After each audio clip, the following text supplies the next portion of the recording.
Welcome to the Golgoroth Encounter Guide. I'm your host, Guns. This video will be broken down into 3 parts.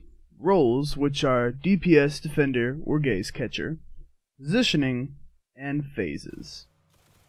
Positioning. Positioning is probably the biggest part of this raid. You could almost ignore everything else about this raid guide and learn the positioning and still be able to do it. At the start of the encounter on the upper level, we have 3 people on each side, 1 Gaze Catcher on each side, and the DPS and Defenders divided evenly. You want to hide behind boxes and pillars, as Golgoroth will look at you and melt your face with his eye lasers. Each side will have some thrall and 3 waves of adepts that spawn. Kill the adepts as quickly as possible. They don't have a lot of health, but they can do a lot of damage. If you're getting a red aura around one of them, kill them first. These are Acolyte's eyes. They deal a tremendous amount of damage if you let them. Each side should control their own adds. We have had situations where adds have killed the other side's fire team across the map. Once adds are dead, a Gaze Catcher will capture his gaze, and the team will move onto their first bubble. Break the bubble and stand on the puddle it creates on the ground. This gives you a pool of reclaimed light buff. It's times 10 damage. Bubbles on the ceiling are respectively R1, R2, R3, L1, L2, and L3. R and L are of course right and left. We start with L1 or R1, whichever Gaze Catcher currently has an easier time getting Golgoroth's gaze. Then move across to the opposite side. For instance, if you are to start on L1, next would be R1, then L2, then R2. Once you're no longer able to get his gaze, your Gaze Catcher will give you a final countdown. Then everyone will exit the pit. Rinse and repeat these cycles. Roles. DPS. Obviously, you deal damage, and lots of it. While in the pit, you will always stay on Golgoroth, dealing as much damage as possible, except for Phase 2, which we will talk about the changes in Phase 2 when we get there. Simple as that. Defender. While down in the pit, you will make sure that the pit stays clear of Cursed Thrall and off of everyone else at all times. There are, in Phase 1, 3 DPS and 1 Defender. You defend your DPS so that your DPS can constantly damage Golgoroth and not have to worry about defending themselves of the Cursed Thrall.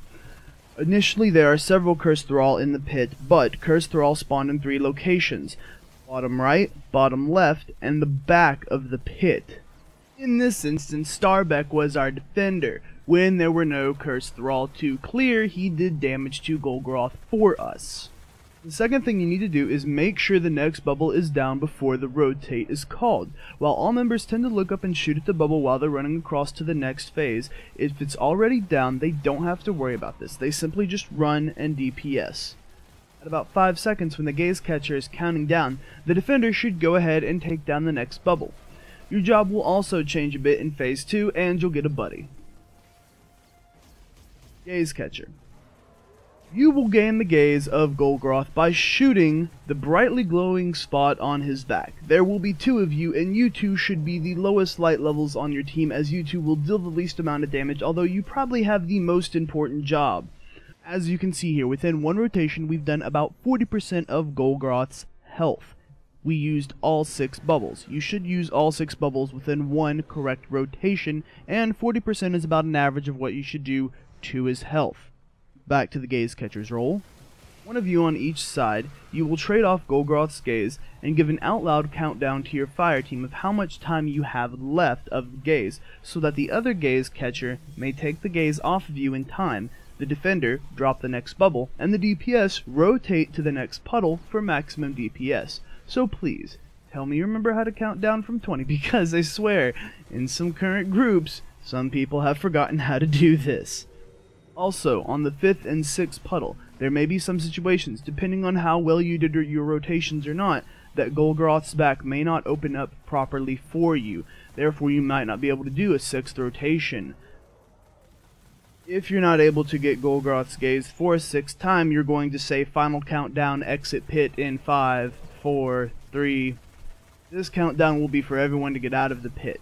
You will want to line yourself up with the current bubble on the ground, so that your DPS can shoot into Golgoroth's chest for maximum DPS.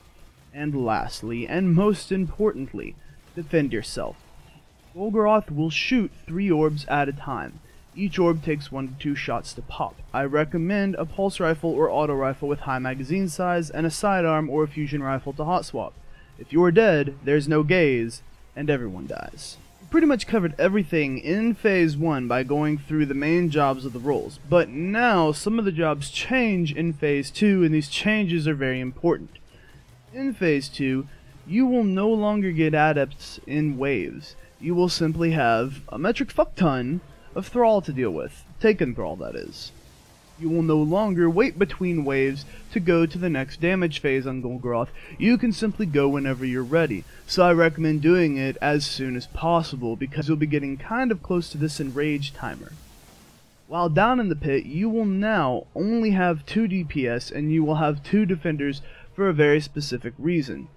Your lowest light level DPSs will be switching to another defender. I highly recommend shotguns for Phase 2 for defenders, or fusion rifles and heavy machine guns. Yes, you will be using your heavy to defend the DPS. Defenders will no longer take care of the bubbles. You will simply defend. You will put your backs against the DPS and take care of their every need. And you need to if you want them to stay on Golgoroth the entire time. This is your only job during this phase. We recommend a Night Stalker and a Warlock so they can tether and Palpatine the asses of the taken Thrall. DPS. There are only going to be 2 of you now, and your job changes in one fashion. You have to get your own bubbles. At around 3 or 4 seconds from the Gaze Catcher's countdown, both DPS need to turn off Golgoroth and onto their next bubble on the ceiling. A Night Stalker and a Defender Titan here are also recommended for both Weapons Light and Tether on Phase 2, which your other 2 defenders will be pooping out orbs like crazy if they're constantly using their supers, because they will be killing so many things, so you can keep these up constantly on Golgoroth 4 times 100% damage. Do what I say, not what I do, because we clearly did not do that here. Gaze Catchers. During this phase, help with the bubbles on the ceiling if you can, but you will have to defend yourself in between Golgoroth's gaze and shooting the balls of flying death at your face. Taken Thrall will be swarming you both. My advice, there are a few places you can stand that the Thrall can't reach, and you can still give your DPS a good line of sight to Golgoroth's chest while they're standing in the pool of reclaimed light. Last few helpful tips. 6 deaths and the Tablet of Ruin is activated, which, unless you're on your very last damage phase, is pretty much a wipe. 1 death does not mean a wipe depending on which phase you are at and how they die. If a Gaze Catcher dies, get out of the pit ASAP. If they died to Ogre's Poison, he will regen some of his health. If he died to ads, simply wait for them to be res before going on to the damage phase. If you're having issues with ammo, make sure to bring synth of all kind. Melee what you can, where you can, without risking death, and run around to collect it. Following all these steps should get you a nice and easy Golgoroth kill. Hope these tips and this guide helped you out. Enjoy the raid, Guardians.